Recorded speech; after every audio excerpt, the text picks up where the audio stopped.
नमस्कार, आप देख रहे हैं ईटीवी भारत और मैं हूं आशुतोष झा। आज हमारे साथ बेहतर प्रशासक, मशहूर शिक्षाविद और दिल्ली के उपराज्यपाल रहे नजीब जंग हैं, जिनसे हम कई मुद्दों पर, जो ज्वलंत मुद्दे हैं, उन पर आज हम चर्चा करेंगे। सबसे पहले हम ईटीवी भारत में सर आपका स्वागत करते हैं। बहुत बहुत शुक्रिया आपका। सर, पहला अभी सवाल, जो अभी प्लेस ऑफ वर्शिप एक्ट को लेकर के जो बातें हो रही है, सुप्रीम कोर्ट ने जो डायरेक्शन दिया है, इसे आप किस रूप में देखते हैं? कि जो एक्ट है वो बरकरार रहेगा और जो प्रयास हो रहे थे कि मज़ार को या मस्जिदों को अब दोबारा सर्वे किया जाए, वो रोक दिया गया है। और हम ही ने निवेदन किया था सुप्रीम कोर्ट को कि ये रोकना बहुत आवश्यक है, क्योंकि बहुत डिस्टर्ब्ड हैं लोग, और अगर नहीं रोका गया तो हिंदुस्तान में और प्रॉब्लम आ सकती है।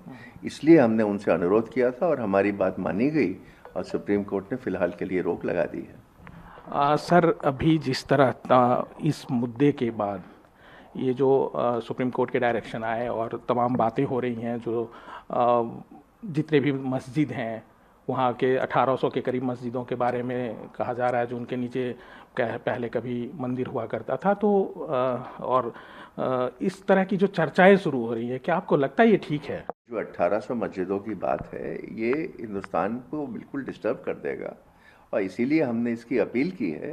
तो इसकी तो बिल्कुल विरोध होगा और सब सही सोचने वाले लोग विरोध कर रहे हैं। सुप्रीम कोर्ट में आप गए तो मतलब कई सारे बुद्धिजीवी और इन सब भी अपनी अपनी वो बातें रख रहे थे, लेकिन एक प्लेटफॉर्म उनको नहीं मिल रहा था। तो आपने कैसे ख्याल आया इसको, पेटिशन जो दायर की? नहीं, नेचुरली ख्याल आएगा जब ये संभल में घटना हुई, जो बहुत सीरियस घटना थी और जिसमें 5 या 6 लोग मरे हैं, और उसके बाद जब अजमेर शरीफ की बात आई और वहाँ के एक हुआ, और फिर लोगों ने कहा कि बदायूं की भी बात आई और बढ़ के 10 या 11 ऐसी मस्जिदें हो गई थी, तो हमारे लिए तो लाजिम था कि हम सुप्रीम कोर्ट को जाएं। और हिंदुस्तान में अभी जो अल्पसंख्यकों हैं, उनको विश्वास उनको दिलाने के लिए, जो ये हमारा सौहार्द, आपसी सौहार्द बना करके जिस तरह हम रहते थे, उससे हमें क्या करना चाहिए? मतलब आपके कोई सुझाव?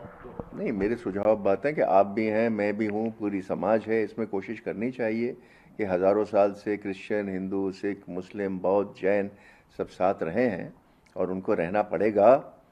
और उनके लिए सौहार्द बनाने के लिए सबको कोशिश करनी है, कल्चरली कोशिश करनी है, राइटर्स को कोशिश करनी है, स्कूलों में कोशिश होगी, कॉलेजों में कोशिश होगी, और सबसे बड़ी बात हमारे पॉलिटिशियंस को कोशिश करनी पड़ेगी। जहाँ जहाँ जिन स्थानों का भी मीडिया के जरिए ही जिक्र आ रहा है या कोर्ट के जरिए ही लोग पिटीशन डाल रहे हैं, तो इन सब से एक सोची समझी रणनीति के तहत ऐसा हो रहा है?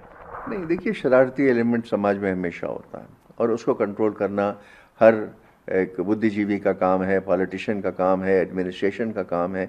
मेरे ख्याल एडमिनिस्ट्रेशन को इस चीज़ को सीरियसली लेना चाहिए, क्योंकि मैं बार बार आपसे कह रहा हूँ कि इस सौहार्द को ख़त्म नहीं होने देना है हमें, और हमकी सबकी जिम्मेदारी है इसके लिए। कोर्ट अगर आपसे पूछता है जो क्या इसमें करना चाहिए बेहतर, तो क्या आपके सुझाव रहेंगे?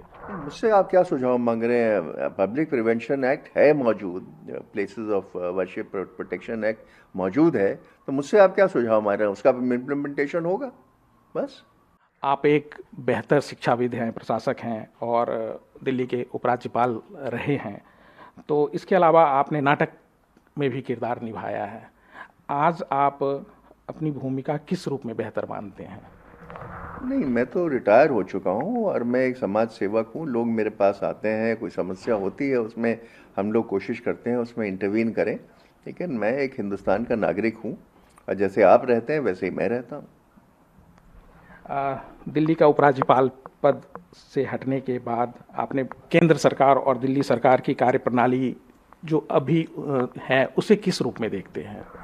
मैं राज्यपाल रह चुका हूं, इसलिए मैं जो ताल्लुकात हैं स्टेट गवर्नमेंट के और सेंट्रल गवर्नमेंट के, उसके बारे में कभी टिप्पणी नहीं करता। शुक्रिया। तो हमारे साथ ये थे नजीब जंग, जिन्होंने इस मसले पर खुलकर अपनी बात रखी है और उन्होंने कहा है कि अगर कोर्ट ने, मतलब ऑलरेडी ये एक्ट है, सब कुछ बना हुआ, बस उसे मेंटेन करना है। तो अब देखते हैं इस मामले में आगे क्या होता है। ईटीवी भारत के लिए आशुतोष झा, नई दिल्ली।